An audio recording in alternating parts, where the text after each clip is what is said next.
Welcome to Reality Creative Video. I'm Hermes, and I want to update you on the sodium citrate experiment, where we're trying to eliminate the mold that's in citric acid by making our own sodium citrate using lemon juice and baking soda.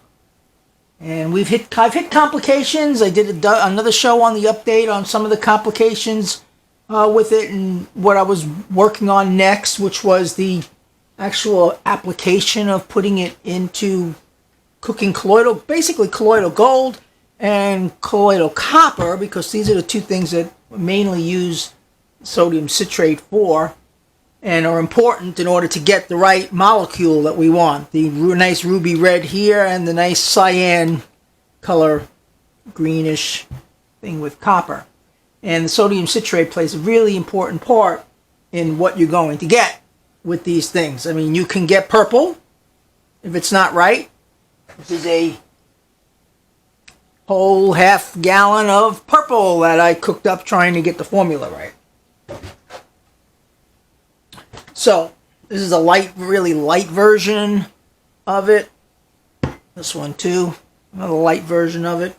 Anyway, needless to say, I got lots of colloidal gold here.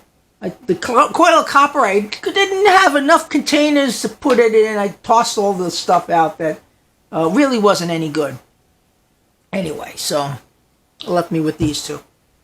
But okay, and that brings me up to another topic that I want to cover in here, and that is the sanitization or pasteurization, that may not be the right word, of colloidals in general, and why certain things are the way they are.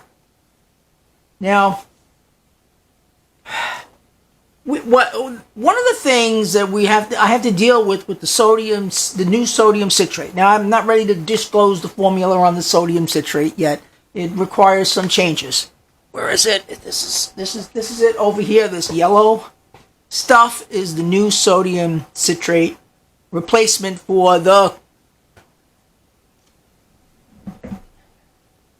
this clear sodium citrate, which is made from citric acid using mold. And as I said in the previous show, some people are allergic to the mold in sodium citrate that they use. But one of the reasons the mold is used is because it's extremely accurate in the concentration of citric acid that it produces. So that's why they like to use the mold and not the actual citric acid. When we come to making it with lemon powder, we're dealing with a lot of extra variables. Number one is lemon powder concentration in citric acid is variable to a certain extent. Though I think the lemon powder, if you bought lemon powder in general, you're going to have, a reasonably close enough concentration of citric acid. But the citric acid content in lemon powder is a lot less than the citric acid concentration in citric acid. Now, let's face it, concentration in citric acid we could put at 100%, and the concentration in the same amount of lemon powder is 10%. That's quite a big difference in citric acid. So, our sodium citrate that's made from citric acid requires less of the compound of citric acid. So, the other factor that we come into play with using lemon juice is organic substances. Now, a while ago, I had my first run-in with organic substances. And since then, I try to avoid all organic substances in my colloidals. And here's the story behind that. A lot of guys making ruby red gold do not like using corn syrup because of the GMO or whatever that's in it. They didn't want to use the corn syrup. So they suggested honey, and they suggested a whole bunch of different things. And I settled on Manuka honey and pasteurized honey, regular honey you buy in the store, and did tests on it. And I found, a couple things with it. One is the the colloidal gold that it produced was not as stable. I mean, where you'd normally get about 60 to 90 days or longer, maybe even 180 days out of a colloidal gold substance. When I used the honey, I only got 30 days before I started seeing all sorts of stringing going on here and solids forming in the colloidal gold. But there was something else going on that much quicker than that. I had organic substances floating in here. Because I used an organic honey, I had organic substances growing in here. The pure distilled water, coupled with, whatever else is in here, acted as a incubator, and I had things growing. And it took me a while to figure out. And the smell that came from my colloidal gold was absolutely awful. It was so bad, I ruined a container. My container got ruined. There was no way I could get rid of the smell. I had to toss one of these very expensive containers out because of that. I tried everything, even bleach on it. I couldn't get the smell out of it. I traced that down to when I had used the Manuka honey to make the colloidal gold. And since then, I no longer use any organic substances to make colloidal gold. I went back to the corn syrup because corn syrup is highly processed and highly pasteurized, and there's nothing going to grow in corn syrup, per se. Even so, I mean, when I make up the corn syrup, I don't have my little corn syrup bottle here. I'm sorry, I'm really unprepared.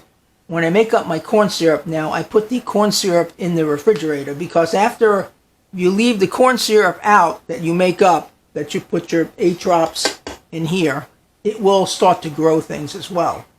So even though it is highly pasteurized and resistant, it's still under the right conditions. You can grow stuff with this, even with corn syrup. But like I said, the Manuka honey was worse. I mean, it definitely started growing stuff in as little as a couple weeks, and it was really fast acting and fast growing. So I went back to the 8 drops of corn syrup. So now that brings us to, now we're going to substitute an inorganic sodium citrate with an organic sodium citrate. So I've been working with this for about a week, and didn't think about the organic. Well, I thought about the organic nature, but it didn't, actually wasn't. I was more worried about getting the formula down for this whole situation. And what happened was I was I have like a beaker here on my desk, and if I throw stuff in here, excess stuff, and then that way I don't have to keep going to the sink.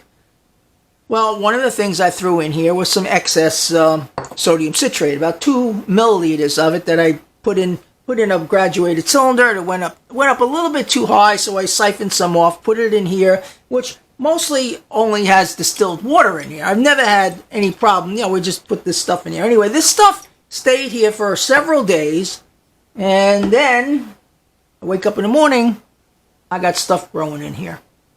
White stuff. Well, the only thing organic that went in here was the sodium citrate that I made right here. So this is the linchpin in the whole process of using this lemon sodium citrate. What I've done with this stuff is I've put it in the microwave and I boiled it for 5 minutes to kill off any kind of organic bacteria or compound that might be in it. And then I took 2 milliliters of this stuff and I put it in here. And this is where it's going to stay for the next few days. And I'm going to see if it starts to grow anything in here. If it starts to grow stuff in here, then I will have to say that we will not be able to make our own sodium citrate for colloidals, because we will have to then have a time limit on how long our colloidals will last. We probably have to refrigerate the colloidals, And it opens up a whole lot of things. If you're going to consume your colloidals right away, that probably wouldn't be a problem. But if you want to keep them long term and you have more than a couple weeks, then we'll have a problem. But we're going to see. I'm hoping that the boiling this stuff, my chemist and I are hoping that by boiling the sodium citrate that we made from the lemon juice is going to kill off the stuff that is going to start to grow in distilled water unabated. So I'll have to let you know on that. But I just wanted to give you an idea of what's going on. Now, basically, in tests, the colloidal gold is 90%. The colloidal gold using the lemon powder sodium citrate produces 90% of gold concentration, as compared to the sodium citrate that's made from, that you buy in the store, that's made from mold. And the main reason for that is the concentration in the citric acid concentration is much higher in this than it is in this. And we can't raise the concentration of citric acid too high in here because A, we're going to create more organic compounds that we have to worry about. And B, it changes the pH of this too low, and we can no longer get ruby red colloidal gold. So that's the problems we're having with that. So if you do go with using this, if we find out we can use it at all, because we don't know yet, you're going to have to settle for 90% concentration of colloidal gold, which means it's not as efficient as the sodium citrate with the mold in it. Now, colloidal copper, on the other hand, seems to be the reverse for some reason. It seems I can cook colloidal copper to a higher concentration using lemon sodium citrate. Why, I don't know. But again, this becomes a moot point if we're going to have things growing in here. So whether we're going to be able to use our new manufactured home mixed sodium citrate is yet to be seen until the culture starts to grow in here. And we'll see. If I don't get anything in the next few days, we're probably going to be okay. Something starts growing in there, it was a good idea while it lasted. Anyway, the final point on this whole thing is when you're making colloidals, it's important to understand the ingredients you're putting in there. You want to make a colloidal that's stable. You don't want a colloidal that's going to run away from you. You don't want, organics getting in your colloidal that are going to breed and create, contaminate your colloidals. This is very, very important. And a lot of people, you don't realize it. Oh, just use this, substitute this instead for your colloidals, or substitute that instead for your colloidals. It's not that simple. Colloidals need to be stable, concentrated, and they need to be, you need to know that if I have this sitting here in the bottle here for 60 days, that I'm not going to have things growing in here. You don't want to drink something like that. Because by the time it gets to the point where you can actually see the stuff growing in here, you're already drinking the bacteria. So I'm very careful with how I cook my colloidals and the formulas in my colloidals. And when I change something in my colloidals, I try to analyze every angle. So I hope you too also take these things into account when you're making your colloidals. Now, I hope the show didn't go on too long for you guys. I'll have an update this week at some point on what's going on this situation. I'm Hermes. Reality Creative Video. Have a great day.